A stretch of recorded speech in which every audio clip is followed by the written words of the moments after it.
Good afternoon, everyone, and welcome to the last session rounding off day two of DTBG2 Fall Virtual Conference. And I am here with Chloe and Christine. And they're going to be doing a session called Growing Up 911 Parenting Advice, actually from a 17-year-old. At the time that everything was filled out, Chloe was 16. But just a few days ago, she turned 17, so happy belated birthday. And we are going to get started with this session. It is going to be excellent. I saw this a couple of years ago, and it just gets better every time. I mean, I can't say enough about it. So I'm going to go ahead and let you both take it away, and here we go. Awesome. Thanks, Ricardo. Well, hi, everybody. Isn't this conference amazing? I wanted to give a quick shout out to all the speakers that have already gone before us. It has been an absolutely just a cool bunch of days listening to all the different topics and all the different speakers from all over the country. And I want to give a huge shout out to Ricardo and Leah too. They're doing a lot of work. They're both exhausted, but they're here for the long haul. So we're excited about that. So thanks for having us today. I'm Christine Bannister from Waukesha County Communications, and this is my daughter, Chloe. Hi, I'm Chloe. Yeah, this is it. So we're going to be doing this presentation, Growing Up 911, parenting advice from a 17-year-old. And I'm also a little sick right now, so I'll kind of be heading out a little early, but I'm going to be touching on some of the points here and getting kind of the intro down and everything. But as you can hear, my voice is a little nasally. So Yeah. All right, so we're going to get started here with Chloe, and she's going to just intro for us her life in 911 and how things started. And so go ahead, babe. Yeah, so my life in 911 so far has, well, really from the start, I was born in Las Vegas in 2003, so I'm 17 now. So since I was young, my parents have always been kind of in the emergency services business, as you would say. So like it says on the PowerPoint, my mom has been in this career for 25 years. She worked for the AMR ambulance and Las Vegas Fire Dispatch. And she's currently now a supervisor at WCC, Waukesha County Communications. And my dad actually worked for AMR ambulance as well. And he is now currently an executive chef. So life is kind of that all I've grown up in and kind of experienced. So since I was young, I was running around in the dispatch center. So So just I've known this my entire life. Yeah, shout out to all those folks out in Las Vegas Fire. They all know Chloe and remember her when she was little, running around up there. So we just wanted to start off and just hear from you, all of you that are on. I know there's a lot of you on right now, and we're excited to have some conversations with you today. But one of the questions that I'd like to throw out there is, what is your biggest challenge with parenting or single parenting in 911? We're going to talk a little bit today and share our story and some of the struggles and challenges that we've been through, just family life in general in this business. But we'd love to hear from you what some of the things you have struggled with or some of the challenges that you've faced. So if you guys could just go ahead, put that in the comments. We're going to take a look through those comments, and we're actually going to take that information, and we'll do a session with Ricardo at another time and kind of continue to expand this presentation and keep talking about family and parenting in 911. So we'd appreciate your feedback. So what's your biggest challenge with parenting or single parenting in 911? And even if you are not a parent or have kids, if you struggle with seeing family, seeing your nieces and nephews or your godchild, or you have peers in your dispatch center and you're watching them struggle and have challenges, please feel free to add that in there. We'd love to get that information from you. Oh, we see everybody coming in now. Kristen, Tim, Duda, Kimber. Thanks so much, you guys. Vicky, so many. Thank you so much. So my experience throughout this whole journey of my life with 911 and everything, a lot of times what we've had to do as a family here was cancel plans, and I see a lot of that in the comments as well, is that it's kind of a common theme of like my mom having to get called in for work. And as I was younger, it would happen quite often because I couldn't drive myself places. We, especially with my mom being a single mom, it was just very challenging to stay, to be at one place when her mind and her sometimes physically had to be somewhere else as well. And so another thing that kind of bothered me, especially when I was younger too, was not seeing my parents or my mom for a while, and she would have to kind of work crazy shifts, and she would be called in at weird times, and so it was difficult for that. And not, like it says, not being able to do things with friends or family, that kind of was, we had to balance that out a lot, and it took us quite a long time to figure out how to balance that out. And I saw someone in the comments said, balancing that work life and home life. And so we're going to definitely touch on that as well. And one of the points also says lots of different people helping out. It takes a village, which is very true. We often ask for help a lot, which really, really helped. I mean, it helped us out, and it kind of got us to be able to be where we are. And so that, I would say, really helped us. I agree. We definitely had a list. Number one, we have amazing family here that has helped us in so many ways, our extended family and grandparents. But then beyond the family, we had a lot of friends and just amazing people that I always said God always fills the gaps. And so he brought amazing people into our lives to help and assist me raising my children. And so it definitely was a village. But now that my kids are older, Chloe's 17, Egan is 14, and he'll be turning 15 in a couple months. Now that the kids are older, I can really see the benefit to having all these different amazing people and adults speaking into my children's life and teaching them so many things that maybe I wasn't equipped to teach them, or I was too exhausted. Like Chloe mentioned, being a single mom, working full time, having 2 little kids, I was pretty maxed out, and this career can be super strenuous, not only physically, but mentally. And so it was, I think, having all those people, we've talked about it a couple times, just the benefits in having all those different personalities and voices, coming alongside our family. So we definitely count ourselves blessed. Yes, for sure.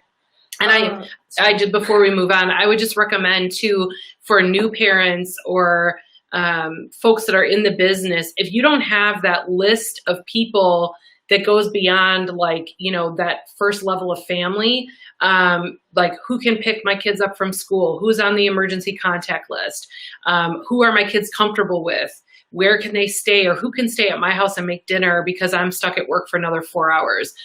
Create that list. Have those people over, have those conversations with your kids.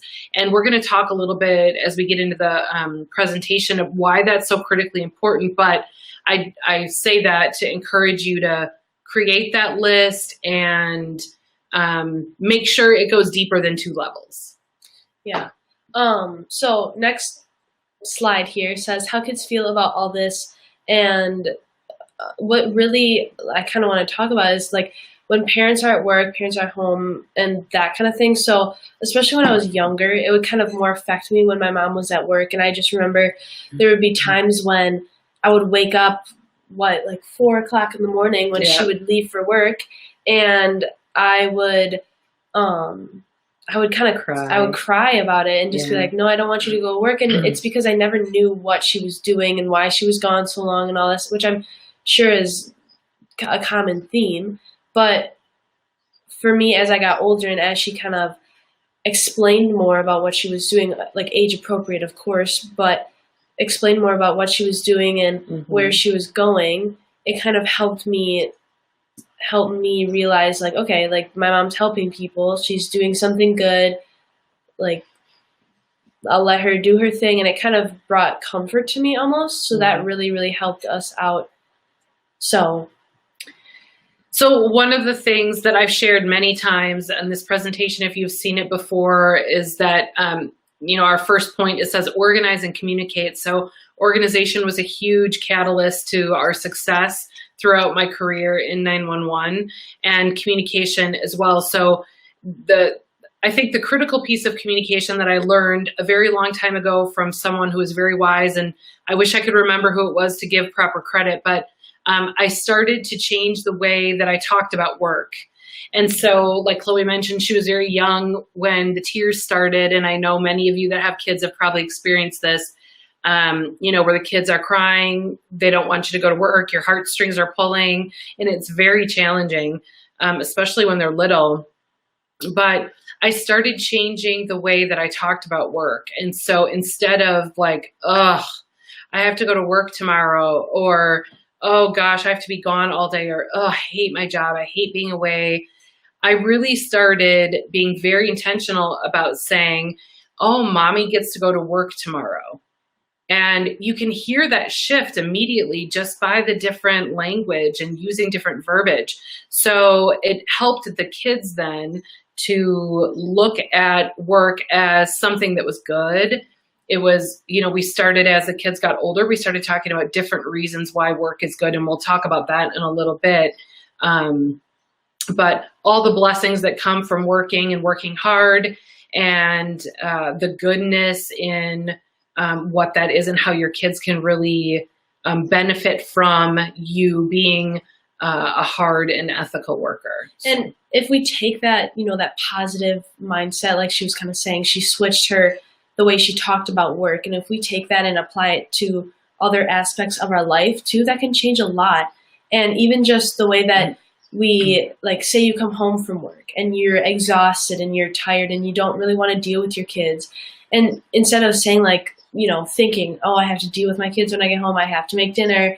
It's kind of changing that verbiage and changing your mindset into a more positive mindset of, okay, I get to see my kids, and I'm sure you all are excited to see your kids and all, but after a long day of work, I'm sure it's exhausting. And so when we change that whole mindset of negative to positive, I mean, you'll see a lot more change in just work, but in your entire life of just, what good can I see in my day, instead of all the bad things that kind of show up. They're going to show up, but what good things can I see in my day? And so I would really encourage that as well. But so a lot of things that kind of had helped us with when my mom was at work and how to deal with all that, was a big thing was organize and communicate. And so a lot of the time she would text us or call us whenever she had a break, and she would just, check in, see what's going on, and say like, all right, I'm home, say by 4 or something. And then we would kind of get our stuff done. Me and my brother would kind of do what we wanted, hang out a little bit, go see our friends, and we would make sure to communicate. And I think that's a big part about relationships, is that you have to communicate and understand. And that, I would say, that really helped our relationship too. Yeah. So, and it helped the kids to have that little bit of information, which equals sometimes control, right? You feel like, okay, I'm at least in control of what I think I should know. I have an understanding of when she might come home, even if she has to stay late, because I'm sure there's been 1,000 million days where I've stayed late and I wasn't home when I said I was going to be home. But they at least knew, like, okay, she was supposed to leave at 4. It should be sometime soon. We could text her or call her. Now the kids are older, so our communication is, I would say, much more frequent, and it's much easier with texting and calling and FaceTiming and those kind of things. But FaceTime was always a really great tool to use when the kids were younger. And so especially if they were with other people, then they could at least see me and hear my voice, even if it was like 2 minutes. Like, I just have to say hi, I love you so much. I have to stay at work, and I can't stay on the phone. But sometimes it's just those small little things that are not only good for your kids, but those things also were good for me. It was good for my why. And so we talk about, what is my why? Why do I keep going back? What keeps me here why do I keep returning? And obviously my kids and providing for them and just, being a great mom was a huge part of my why throughout the last 15 years here in Waukesha. Yeah. And so another thing we talk about a lot is work to be able to trust your kids at home and give choices and obviously make time so that they can do what they want. But the trust factor was a big deal for us. And we worked really hard to communicate clear expectations and have a reward system when the kids were younger. We don't really do that now, but when the kids were younger, we had a big reward system and a lot of communication up in frequent areas of the house. So we'd have like a big whiteboard up and the kids, if they were helpful or they got their homework done before I got home or whatever it was, we were rewarding those things and it helped a lot. Yeah. So parents at work, parents at work. Something that kind of, especially when they're younger, keep them busy. Like for me and my brother, we always had stuff to do. So we would kind of get our chores done and then we would go play Legos or we would, find something to do that helped us and kind of kept us busy, whether that was outside, Legos. We would play Wii every once in a while. It was good to stay busy. And it wasn't always games either. Like the slide says, sometimes projects and chores were fun, but they were intended to, help our family or they were intended to help our household in ways that, I wasn't here and couldn't do, but the kids were excited to maybe clean something so that I didn't have to do it when I got home. It became not a game, but they understood the payout. That they understood that if they were cleaning or doing something before I got home, that when I got home, mom wouldn't have to do that and that she would be able to spend time with us playing Legos or playing Wii. And then we actually got like fun, like relaxation time together versus me doing like, the job of being a mom and running a house. Yeah. So I think that was a big, that really does help when we got stuff done and that kind of, as age appropriate, as they get older, you can trust them to do more things around the house and get more stuff done. So yeah, let's say, yeah. Just some pictures of things that we do on our off time. Egan is an avid mountain biker and loves to play baseball. He just started football. Chloe is always running around. She got her license this last summer, so it's kind of flipped our world upside down and changed a lot of things, but it's awesome. And it's been a new adventure for us. Every season that the kids change, we always refer to it as an adventure, new adventure. So when parents are at home, we kind of touched on this a little tiny bit earlier, but when you're home, a lot of the times your mind can be somewhere else, especially with this profession. And so the first thing says be present, be with your kids and their friends or, whatever it is or wherever you are, be present. And a lot of times, you can touch on this where you come home from work and you're still thinking about work and your mind is still in work mode or you're stressed out about work or a bad call happened and your mind is just not in the present moment, but it's, at work still. So do you want to touch on that a little bit? I could, yeah. I think that at this point in my career, and now having gone through a bout of PTSD and really challenging just mental health issues that pertain to work, the success in that health journey and that wellness journey really showed me how I was not present early on and that I was very distracted. I allowed myself to be very distracted by work. And now I am extremely intentional about being present and I am loving every minute of it. And if I could encourage you to do that, if that could be your one takeaway for today, is be present with whatever you have going on, even if it's doing dishes. But that has really transformed my heart. I think it's transformed our relationships. Yes. And you can definitely see the difference that it made because even with just say a bad call happened, she would come home and it would just resonate. Yes. And all the time. I could as me as a kid, I could definitely feel that and say, okay, what's really going on? Something's not right, and I could feel that. And it just wasn't it wasn't one of the best nights or something. And so I could always feel that. And as she's grown as a person and kind of learned to be present, it's definitely made a big difference of like, okay, let me leave work at home and let me, when I come here, this is my family time. This is time for me to relax, for me to get my stuff done. Let me, grow as a person. This is this time. And when you're at work, that's that time. That's when it's serious. Like, okay, what do I need to do? What's going on? That's that time. But and she was here, and as she made those changes, it really helped our relationship, other parts of the house, and even just out with friends now, and just like watching her as she's, seeing other people and out with friends. It's not kind of an exhaustion and just being like, okay, like, I gotta go see the family or gotta go out with friends. It's like, okay, I get to go out and do this, and I get to go, be out and about and do stuff that's fun and good for me. Yeah.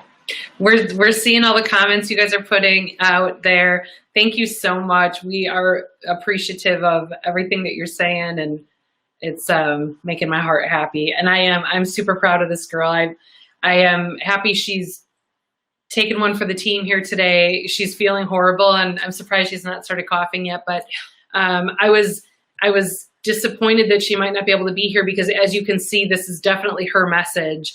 And it would not be the same with me, giving her message. So I'm pleased and so proud. So yeah, this one's pretty self-explanatory, but don't let life pass you by. I would say that kind of goes with what I just talked about as well, is, be present and be happy with where you're at. And happiness, is kind of a loose term, because happiness comes and goes and tough things happen. But I would say, be present with where you are at, and be okay with where you're at, because a lot of times we let those tough calls or tough moments in life kind of get to us, and we let that resonate, and that's really not good for you. And I know that's happened to you a lot, where it's kind of it's like stuck with you. And oh yeah. And if you want to talk more on that, you can. But when you just let it, you feel it and you let it go, and just when you're present in the moment, and when you do things that are good for you and that you enjoy, it's a game changer. Like, you really just start enjoying life, and you're kind of looking at the positives way more. Yeah. And so, these are just some of the adventures that we've gone on. Yeah. These are kind of young. And they are young. Yeah, you guys are littles. But this slide means a lot to me. And it means a lot to me because being a single mom and having a really tight budget for a very, very long time, and then having obviously a very tight schedule in 911. So, right, I'm preaching to the choir here. The schedule is crazy, and it changes, and you're ordered in, and you're mandatory, and somebody's out sick and you have to cover it, right? The seat can't be empty. So it just is what it is. But what I can tell you, and what these pictures represent to us, is the intentionality of being away and being present with my kids. And so we didn't take big extravagant vacations. We didn't take 5 of them a year. We took 1 vacation a year, and it was, usually, like, you can see the one, we're at a cabin. We had a lake, we had kayaks and bonfires, and we made the best of it.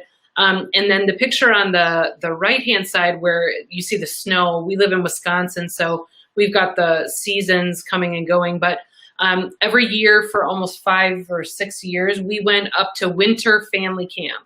And it was just this 4 or 5 days away, just myself and the kids. And we had so much fun. And it was crazy and wet and cold.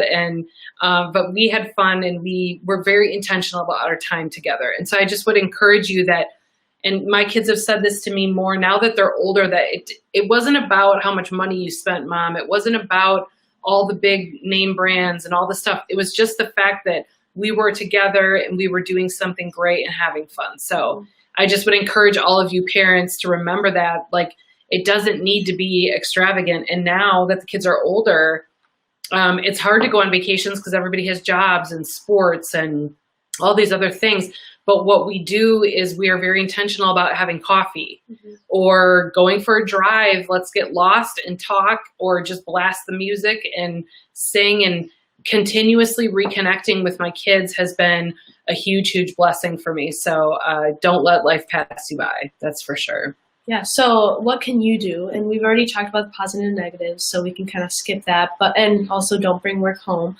But little kids, I would definitely say give reassurance. We kind of talked about that, but just making sure that they know that you're like, okay, I'll be back this time. Like, I'm going to do this. And, as they get older, be honest with them. I say that's a really big thing, is just, this is life. This is really what happens. And I say, that kind of helped me too, was like, okay, I want to know what she does. And I think that kind of sparked why I came with. And so I would say, be honest with your kids and just really, help them understand. And you might think, like they're too young or they won't get it. They won't understand. But one, it will help them understand. And two, it's important for them to know really what's going on with you, how they can help, and, what the world is like, and because it is scary. And I saw some where it said, some comments where it said about the freedom thing, and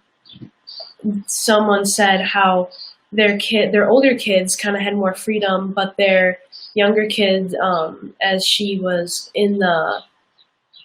joined the 911 career path, it kind of changed the way that you saw the world, and so it didn't allow your younger child to have as much freedom as your older ones, which that was a lot. But that's a huge thing. That's a huge thing. We've talked about that in live conferences, and we've had tons of people come back with comments like, kids are always mad because they can't go do stuff because their parents are cops or 911 dispatchers. And I know all of you are probably laughing right now, and put something up in the comments and let us know, because my kids did that for a while too. And I had to be really careful about okay, I have to stop saying no. And you're going to see that on another slide. Like, how can I say yes? How can I work to say yes? How do I prepare them to make good decisions? How do I empower them to function without me and recognize, bad, evil when I'm not with them, and then make good decisions with that. But Chloe, at one point, as she got older, kind of almost like confronted me, like, Mom, stop telling me you're okay. Stop telling me you're fine. I know you're not. I know things aren't okay. Just tell me what happened. And I was always scared of introducing my world to my kids, because I thought it was my job to protect them from it. But I don't believe that's true anymore. I believe that kids are exposed to much, much more than we even want to believe. And they know a lot more than what we want to believe. So, talk to them, obviously age appropriate. And we'll talk a little bit later on in the presentation about when Chloe and I did that together and kind of how all of this started. But being honest is important. Yeah. Yeah. So you can kind of talk on this. Sure. So these are just some of the things we've used through the years.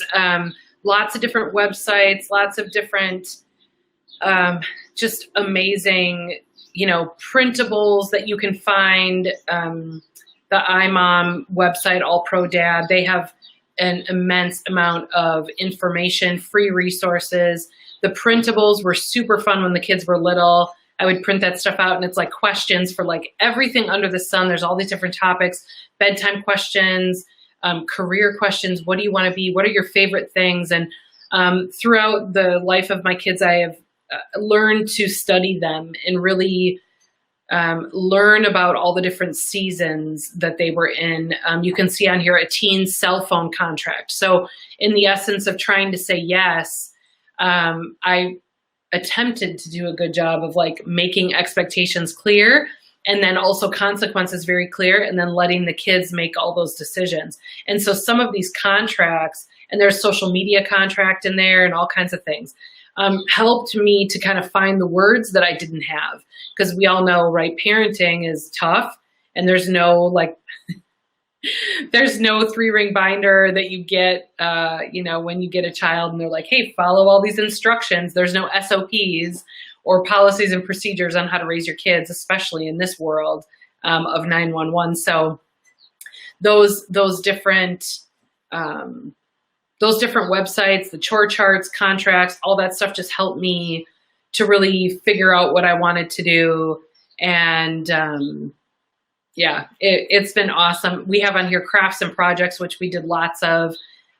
Crafts and projects, one of the good things that I did about that was that I had ongoing stuff. So it wasn't something that could be done in an hour. It was something that we would do a little today, and then we'll do a little bit more later on, and then a little bit more later on. And so that helped me to come home at the end of shift and have something to do with the kids that was completely different and separate from work, and it would just completely take my mind off of things. So it's a good thing, especially when the kids are younger. And then date night. So date night, I started when Chloe was probably 9 or 10 maybe.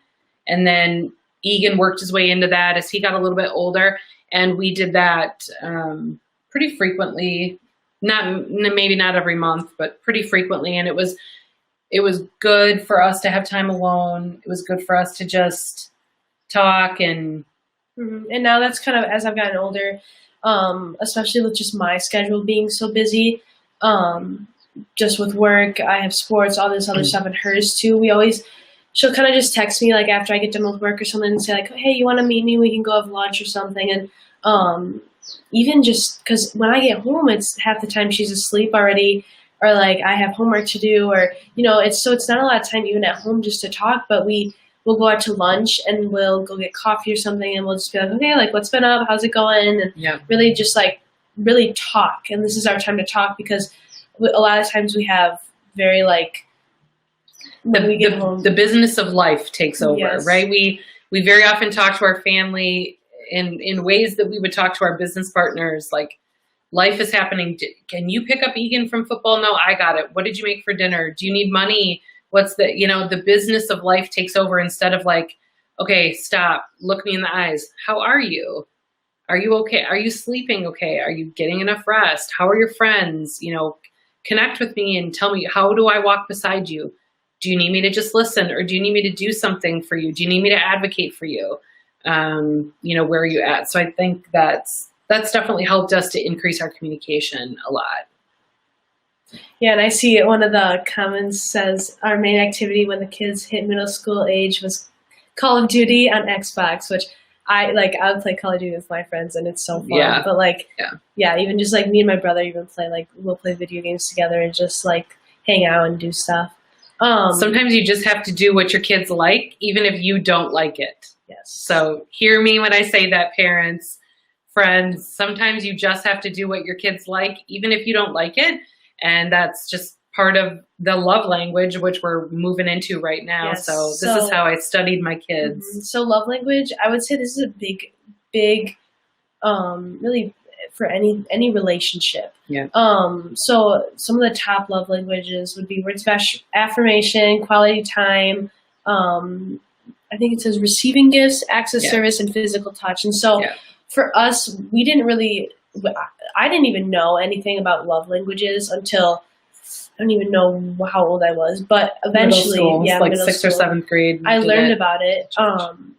And that I learned what my love language was, and I came home and I was so excited about it, and I like told her about it. And so we all kind of like took a test for it. And as we learned what our love languages were, and they continue to change and change with other people and all this, but as we learned what they were, we learned how to love each other better. And so that really helped a relationship too, because for me and like our relationship, mine is quality time. And so I would, and mine was physical touch. So I would always be like hugging her and grabbing her, and she would be like, Mom, stop touching me. Yeah. Stop touching me. And what she wanted was that quality time. For me to be focused just on her, to leave my phone and so in that's the house. Why we've got like you can see by like the lunch dates or whatever it is, like that's really, we've learned to balance that out and how to love each other correctly and how each one receives love. Because I mean, you can say words of affirmation or something. I can say like,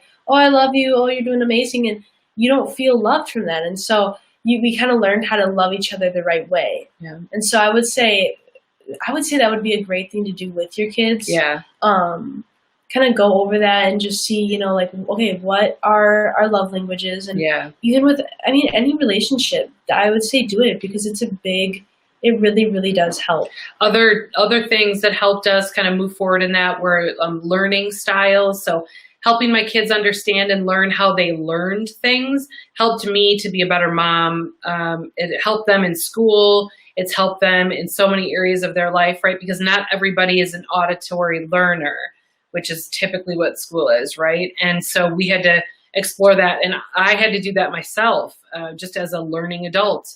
And so that's helped communication styles and then motivations, right? What motivates your kids? I guarantee every one of your kids is motivated by something different. And I guarantee that that will change as the seasons of their life change. It is just something that continues to evolve and modify. And so it would be in your best interest to keep asking those questions. And I had a journal that I kept for a long time where I would ask the kids tons of questions and I would just write it down and put the dates, and like, you can see how they moved and changed throughout the seasons of their life. Another thing we did was, the DISC profile, which I'm sure everybody's familiar with, but they have free stuff online. You can go, you can order the test, and have your kids do it. Find out how they process information and how they think through things. It helped the kids. It helped us to communicate once we all learned our DISC profile. Yep. So this is just the Strengths Finder stuff. So like some of my stuff is on here, and Strengths Finders was a big one for us. That definitely, as the kids got a little bit older, probably like 13, 14, we did that.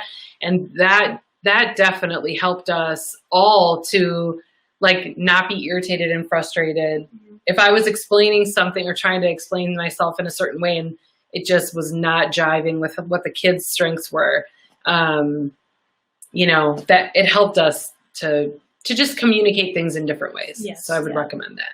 Okay, so this I would say is a big thing. We kind of touched on this too, was, a little bit, but be realistic. And I saw some of the comments saying how if you are like being direct, and so that work that gives you that money. And so I saw someone say how when you go to work, you get paid, and that's how you pay for food, and that's how you eat. So I would say when you teach your kids, and so I've kind of learned that from a young age, but that work ethic of we have to go to work, and a lot of the times instead of, we've already talked about this as well, but saying like, I get to go to work to get money, and then I can go get things that I enjoy and that I need. And so that really, I would say that kind of changed like our whole mindset on it too. Yeah. And then at one point I did the Financial Peace Workshop by Dave Ramsey, which completely changed my life.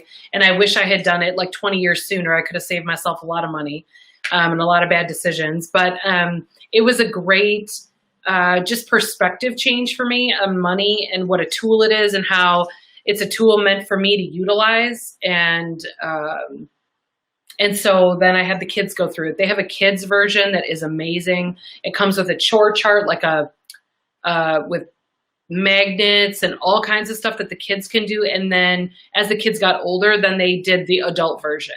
And so we've really tried to implement and kind of keep up with some of the concepts in the Financial Peace that work for our family. Not everything in there, but there are other ones as well. But I would highly recommend do that with your kids. It helps them to understand, and it parallels with why you're going to work, why it's important to learn about yourself and find your passion and discover your why. Because when you can work in that passion, right, you can come home a very different person than working in a job that you don't like, you're not good at, you hate.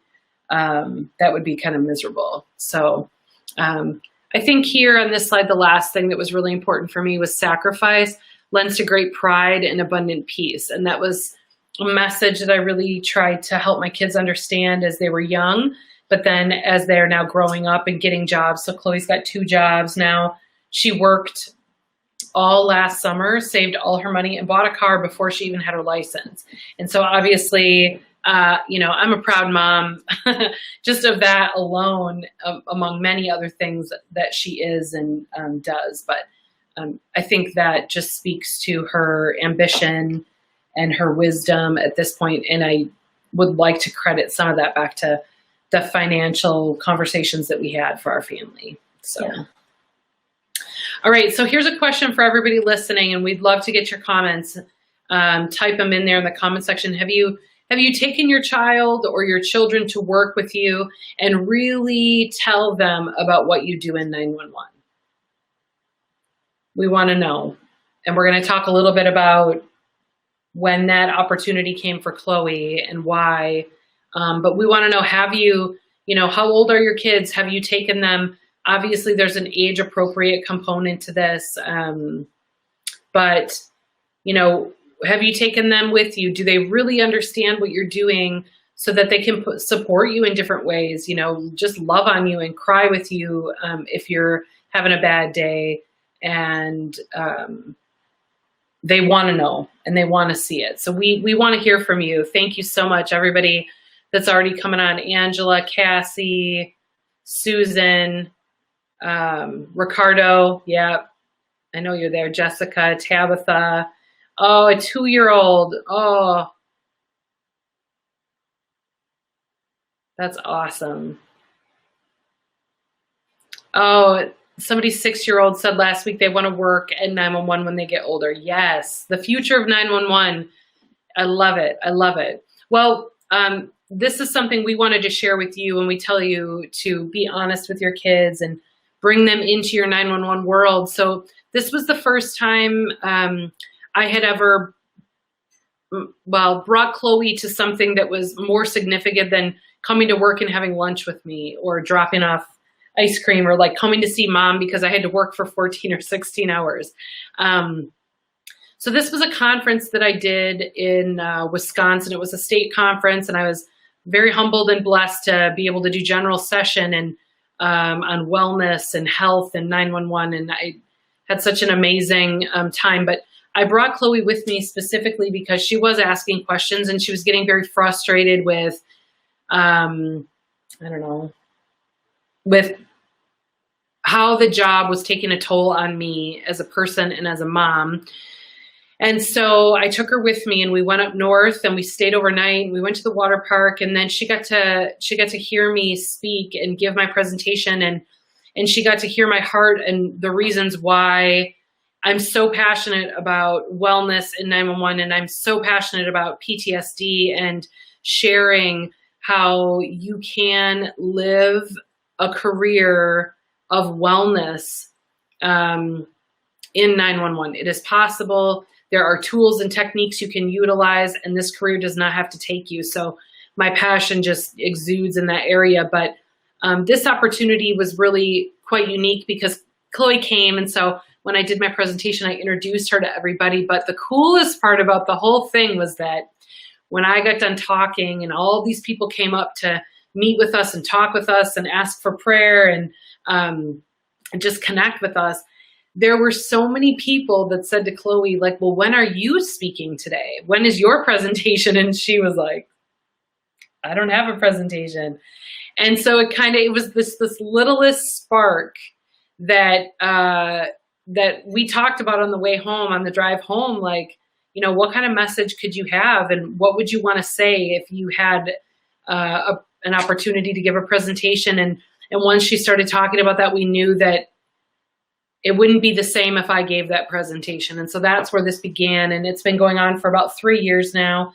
And we've traveled around the United States and have been very honored to be at a number of very large conferences and been able to give this message and talk with so many parents. And we've been able to talk with so many kids of 911. We had a conference where there were a ton of kids there, and that was really, really cool too. So I wanted to share this to encourage you to bring your kids into your 911 world and share it with them, even if just so they understand what you're dealing with, and they can just love on you a little bit harder on those rough days. Yeah. Right? Yeah. Yeah. So help your kids. Be patient with them. I would say that's a big thing, and that's like with anyone. Just be patient, and like we said earlier, communicate and understand, and that's a big part of the relationship. But also be supportive of what they want to do. I saw a lot of the comments were talking about how some of their kids wanted to be detectives or wanted to, see if they wanted to be in the 911 kind of career and just a whole bunch of stuff. And so I would say just with whatever that they do or choose to do, I would say be supportive of them. And because that really, when they know that you have, or they have your support, I would say that makes a big difference in just how they go about things and how they really, just their mindset, but like, what's the word for it? I cannot think of the word for it, but just their whole, like, the way that they look at the situation, with any situation. Teach your kids to manage themselves. I would say that when they have that maturity, and that kind of takes time, and but teach your kids to be mature in really everything they do, and teach them to separate of when they have fun and when they, when they need to really focus down and serious, I guess, and just Get your work done. Get your work done. Get your work done so you can play, right, and have fun. Yep. Another thing says say yes as often as possible. We've already talked about that. We talked about that. Take advantage of those 30-minute windows. So like we said, when we go out to lunch or just go get coffee, help them by helping yourself. See a counselor, handle your self-care. And so we kind of already talked about that as well. Yeah. But just make sure that you're in the present and that you are taking care of yourself so that you can enjoy the moments that you have with your kids, because that your well-being affects those around you as well. Yes. So, and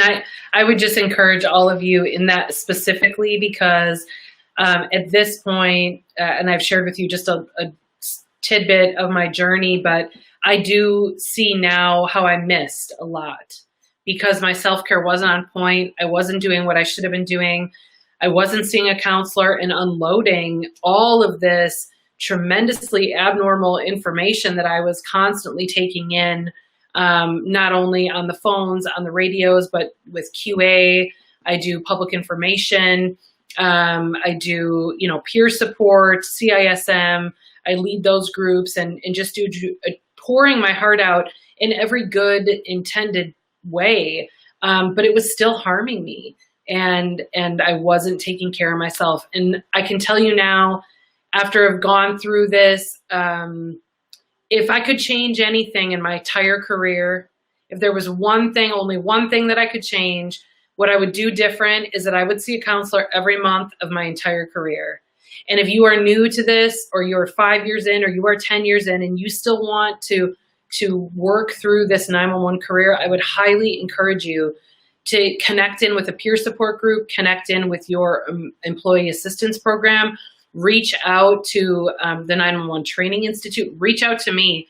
I'm on Facebook. I've got it on the last slide today. Reach out to me through the conference. I'm happy to connect you with resources in your area, but talk to somebody. Stop holding everything in, because trust me, your kids know and they can tell, and it is affecting you even when you say, no, I'm fine. No, I'm fine. I got it. I'm totally fine. How many times have you said that? But we're not fine, because what we listen to, right, is abnormal, and we deal with these abnormal circumstances, and it's okay to talk to someone. So that would definitely be, you can tell I'm passionate about it, right? So take care of yourself so that you can take care of your kids. Yeah. So this, you kind of hear the train here. Sorry, But we have the door open and there's a train going by, of course. But another thing is be intentional. Life is too short, and so I would say really get your priorities straight. Figure out what you want, whether that's like it shows here, God first, family second, career third. Really get that straight and figure out what you're doing with your life, and what you want to be. Like, I guess what you want to be remembered as. And so when you come to the end of your life, what are you going to be like on your deathbed? What are you going to be like? Your legacy. Yeah, your legacy. What are you going to leave behind? And so I would say get your priorities straight, and that is a big, big thing. Yeah. So. Enjoy your life. It goes by too fast. And if you have little littles, what I can tell you is that it was yesterday Chloe was 2 years old.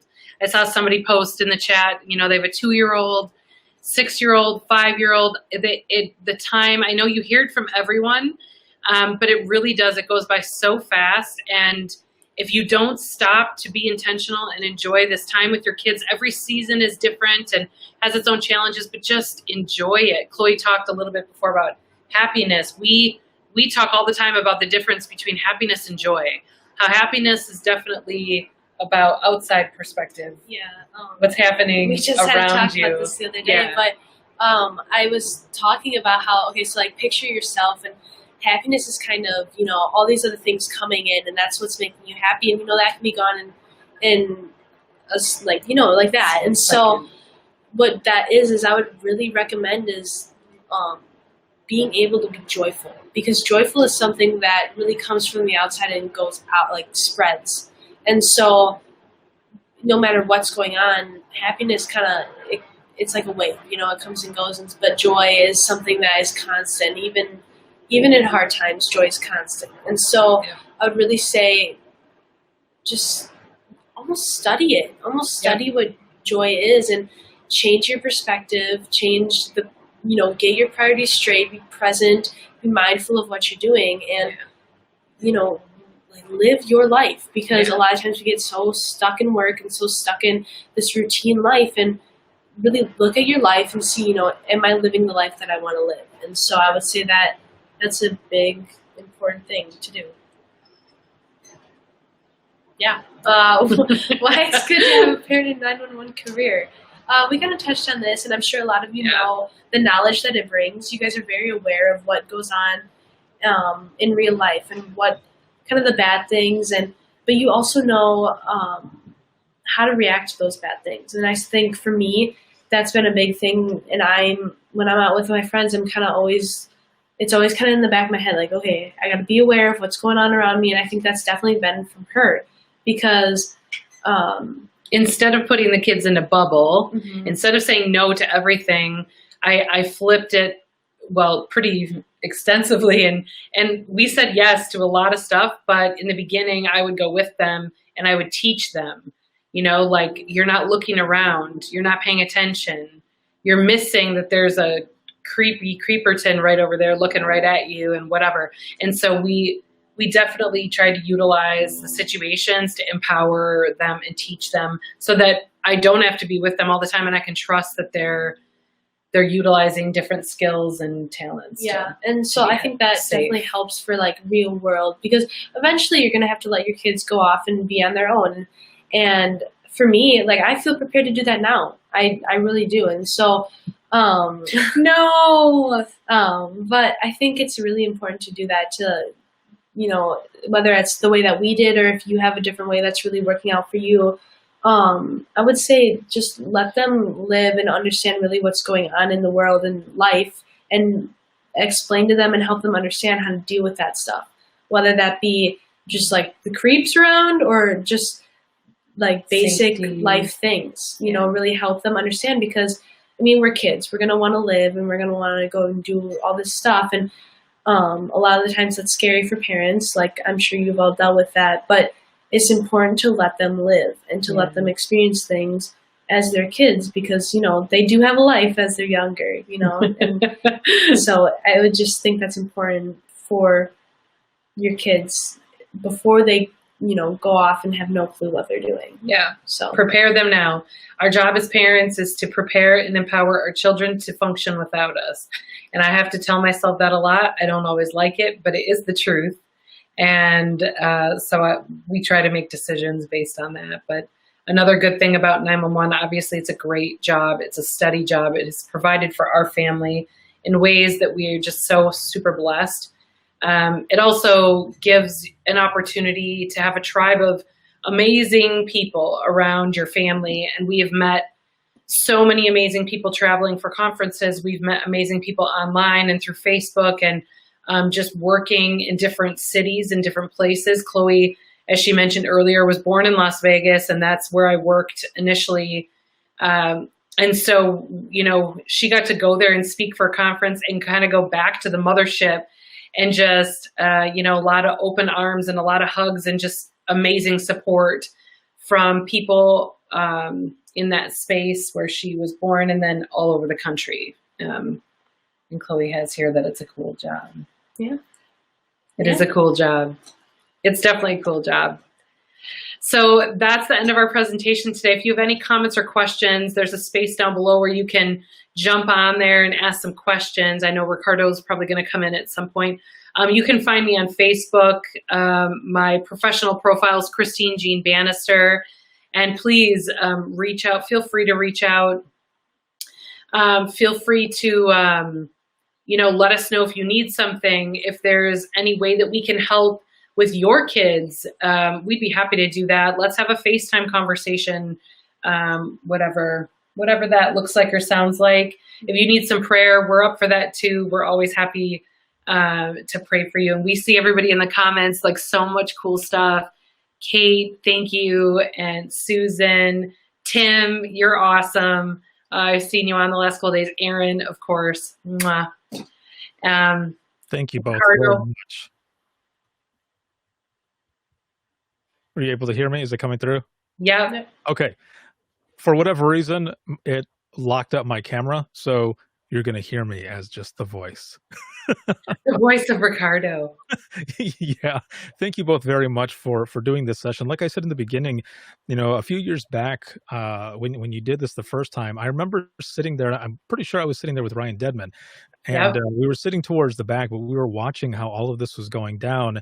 And for myself, it made me think back as well to when I was in dispatch and then coming home. Like the whole thing was very eye-opening for me. Coming home and sleeping for maybe 3.5 hours after a midnight shift, and then waking up because I didn't want to miss any time with my family, because I didn't have a lot of time before I had to go back to a shift. So I would wake up and I would play with my son, and then when my first daughter was born, we would have like tea time and stuff. So I would be dead tired, half awake, but we would be playing. So falling asleep, like drinking out of the mini teacups, right? Yes. Yeah. Oh yes. Yeah. I remember those days. Now, is there any way that those who have been watching it and in this session, are they able to get a copy of this presentation at all? Like, how can they reach out to you? I see that you got Facebook on there. Yeah, so Facebook is definitely a great option. Obviously, I have an email connected to that too. I have Christine Bannister 828@gmail.com. And that's Christine Bannister 828@gmail.com. That's a good email address for us. And then, of course, the information. Are you talking about, Ricardo, getting a copy of the PowerPoint? Right. Yes. Oh, yeah. Yeah, we're happy to share that if somebody wants to utilize it at their dispatch center or share it with other people. That's totally fine. Awesome. Thank you again, both of you, for this session, and Chloe for hanging in there. Oh my Lord. Yeah. I was watching and I was looking at the time and I thought, she is plugging right through this. Hell yeah. Good work. I am proud of you. That was awesome. Thank you so much. Thank you. Now, for everyone who is here, for everyone who's watching, this is the last session for the conference sessions for today, for day 2 of Dare to Be Great. And we are going to move over live on Facebook, Twitter, and YouTube for After the Greatness with both Tanya Lee and Matt Kopapik from Evans Consoles and Evans Care. We're going to be recapping the day's events, as well as seeing what is going on with them, what's new and everything. And make sure to join in tomorrow at, let me see here, I believe it should be 8:30 or so in the morning. Either way, it's going to be early, but it's going to be an excellent session. And that is going to be with Jameson Peavyhouse, who is now the newly announced Director of Customer Success with Rapid SOS. Congratulations, brother. Congratulations, Jameson. Yeah, make sure to come back and to check that out tomorrow. Tomorrow's day 3, the last day, wrapping up with, again, some amazing sessions. Thank you all for joining in, and we will catch you later. Have a good one, everyone.